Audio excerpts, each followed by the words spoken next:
It's time to talk about the important issues for the natural state, and there's only one place to turn for that. Opportunity Arkansas's Nic Horton. You can find Nic's work at opportunityarkansas.org.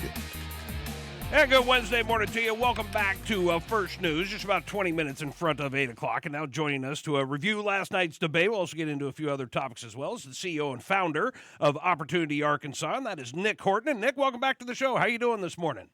Hey, good morning. I have another bone to pick with you, Toby. Oh, you made good. me watch that stupid debate last night, and I was getting texts from Nic after I went to sleep last night, so I didn't even make it to the end, Nic. I had to watch the rest of it this morning. So.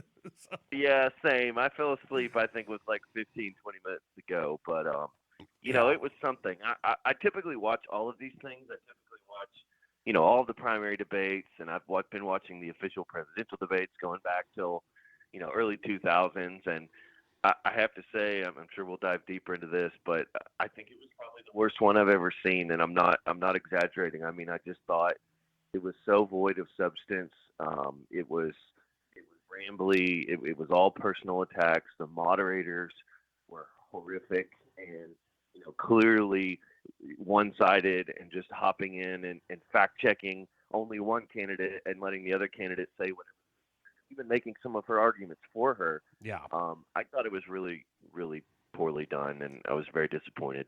I felt like, especially when our vice president, Kamala Harris, would speak, I felt like there was an awful lot of adjectives, and that's never a good way to be talking about policy. You should be talking about the actual facts, and you just don't hear that from her. And then, of course, the personal attacks on Trump throughout the entire debate. But do you feel like, is there a winner out of this in your mind? Did somebody do better than the other last night? We've been taking a poll at 501-403-5276. We've had people texting in.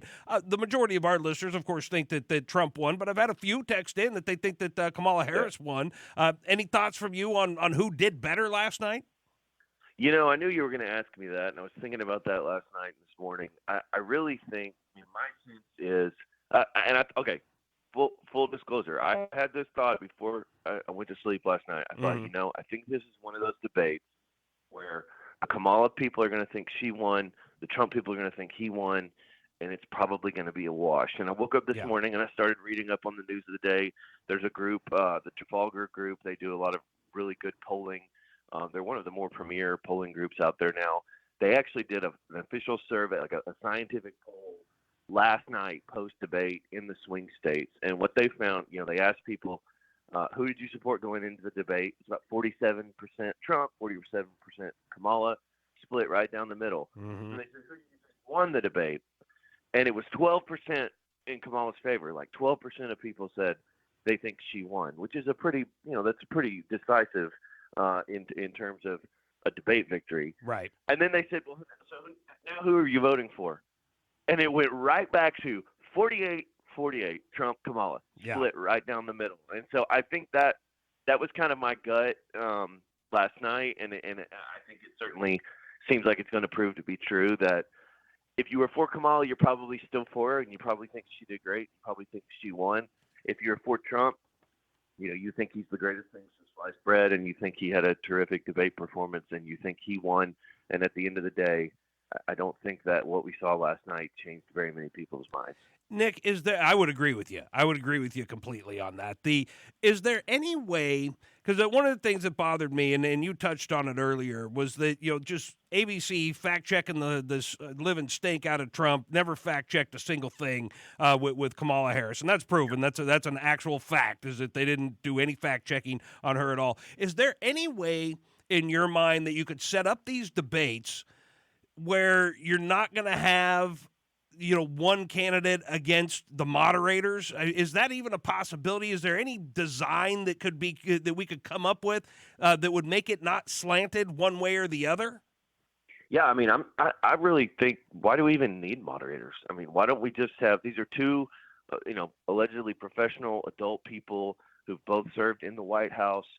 Why can't we just have them on stage with a microphone, set some general ground rules, and do a town hall style? You know, they used to do these town hall style Right. debates. One of them would be, the candidates sitting on stools and there'd be actual people in the audience, and it was actually like a real forum and discussion. Now, that was a little bit more scripted, but they would actually take questions from the audience. There was a moderator there to kind of, keep things on track in terms of time, but it was a lot more free-flowing format. Those were always my favorite formats in debates, and I think you learn a lot more about the candidates. But I think we can even go a step further and just say, hey,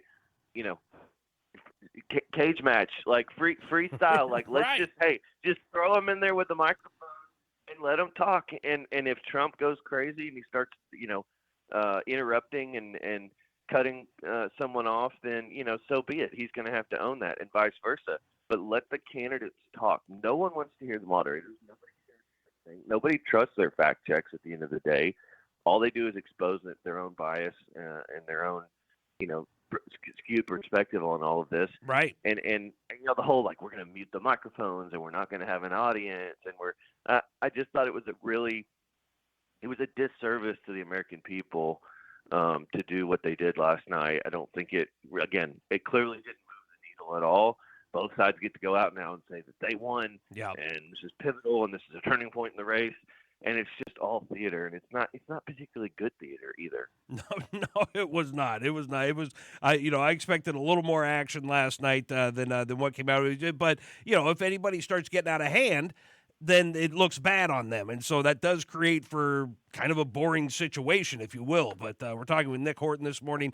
He's the CEO and founder of Opportunity Arkansas. As far as Opportunity Arkansas, Nick, I saw some pictures of Opportunity Arkansas hanging out at the World Championship Squirrel Cookoff last weekend in Northwest Arkansas. So here's what I want to know. One, did you go up to this, with the rest of your team? And two, did you eat some of the squirrel at the cook-off? I did not. I wish I'd been able to make it. If I could have been there, I certainly would have tried the squirrel. Did the staff eat the squirrel? I'm a little. I'm not aware of anyone actually trying the squirrel. Now, okay. I know we've got some folks on our team who've been to the coon supper. Yeah. And have tried the coon down in Gillette, and that's kind of on my political bucket list as well. But one of the things we're trying to do at Opportunity Arkansas is get out in the state and talk to people and be out there. I mean, look, there's plenty of decisions and things that happen in Little Rock that are important, obviously, but we want to be out. We want to be a statewide organization, and we are a statewide organization. We've got donors and supporters and followers of our work from every corner of the state of Arkansas, and we think it's really important to get out there and be out and about. And also, look, some of these festivals and traditions with the coon supper and the squirrel cook-off and all these, there's a Mount Nebo chicken fry. Like, there's all these different festivals and traditions that we have around the state. I think those are some of the most unique and special parts of our culture and our community here in Arkansas. And we just think it's really important to get out and celebrate and be a part of those. And, I don't know, other states probably have some semblance of these, but I have to think, like in most things, I think Arkansas does it better. I mean, where else can you go have a squirrel cook-off and a coon supper and an oyster fest and a tomato festival in Bradley County? I mean, you name it. Like, we have some of the best. It's interesting too. You can go to the Encyclopedia of Arkansas that the Central Arkansas Library System maintains, and you can see all of the festivals and when they occur. And there's just some really neat traditions out there, and I think it's one of the things that makes us really special. Wildman Wilson's coming up on the show after you, and he might know the answer. Wildman, do you know if there's a squirrel cook-off in other states? You think this? Oh, you don't know. Okay.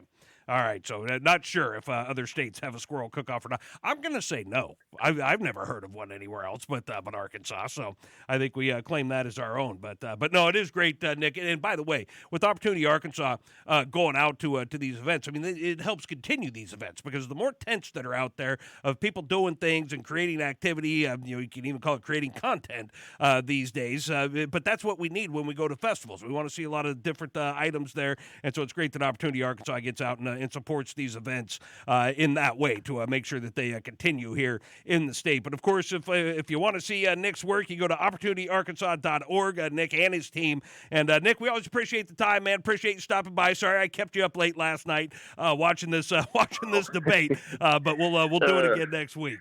I'm not sure what was worse, having to stay up late or having to watch that debate. I'm going to have to think about that. I would say the debate. But anything for you, Toby. Anything for you. I appreciate it, man. I appreciate it. Have a good rest of the week, Nick. Hey, we'll do it again. Thank you.